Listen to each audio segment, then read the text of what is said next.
स्वागत है आपका हमारे चैनल पर। आज हम जानेंगे कि एक आम भारतीय परिवार किस तरह से भगवान श्री कृष्ण के जन्मोत्सव श्री कृष्ण जन्माष्टमी को पूरे श्रद्धा और उत्साह के साथ मनाता है। जन्माष्टमी का दिन आते ही घरों में तैयारियां शुरू हो जाती है। सुबह सुबह घर की सफाई की जाती है, दीवारों पर रंगोली सजती है और मंदिर को विशेष रूप से फूलों और लाइटों से सजाया जाता है। माँ रसोई में तरह तरह के पकवान बनाती है, जैसे माखन मिश्री, पंचामृत, बेसन के लड्डू और श्री कृष्ण को प्रिय फल।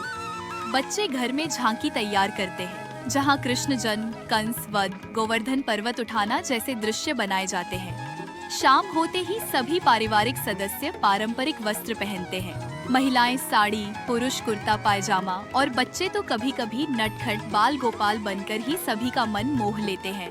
फिर आरती होती है, भजन कीर्तन गाए जाते हैं और रात 12 बजे जैसे ही भगवान कृष्ण का जन्म हुआ माना जाता है, पूरे घर में शंख, घंटियों और जयकारों की गूंज फैल जाती है। नंद के आनंद भयो जय कन्हैया लाल की।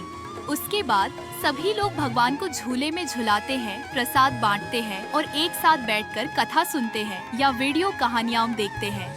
इस तरह जन्माष्टमी सिर्फ एक त्योहार नहीं, बल्कि परिवार को जोड़ने वाला, भक्ति और प्रेम से भरपूर एक दिव्य अनुभव बन जाता है।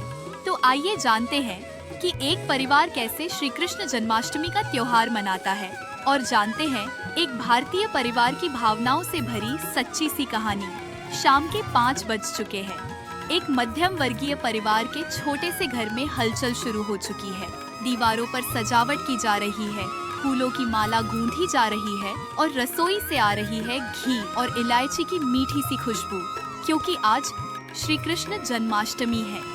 7 साल का राजू, जो अपनी माँ के पीछे पीछे घूम रहा है, मासूमियत से पूछता है, माँ, क्या आज भगवान कृष्ण का जन्मदिन है? माँ मुस्कुराती है, उसके बालों को सहलाते हुए कहती है, हाँ बेटा, आज ही के दिन भगवान श्री कृष्ण ने इस धरती पर जन्म लिया था। आज हम उन्हें अपने घर बुलाते हैं, प्यार से, भक्ति से और पूरी तैयारी से।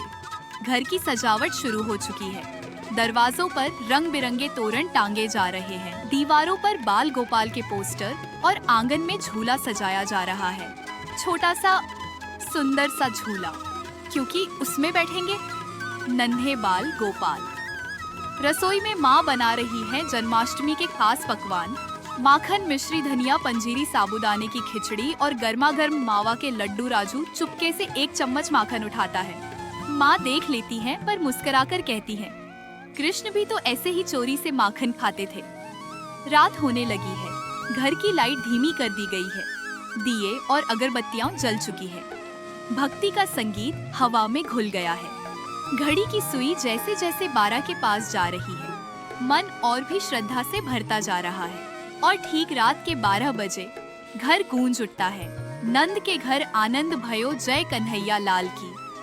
अब बाल गोपाल को स्नान कराया जाता है, दूध, दही, घी, शहद और तुलसी से। फिर उन्हें पहनाया जाता है पीताम्बर, सिर पर मोरपंख, हाथ में बांसुरी। उन्हें झूले पर बैठाकर हर कोई बारी बारी से झूला झुलाता है।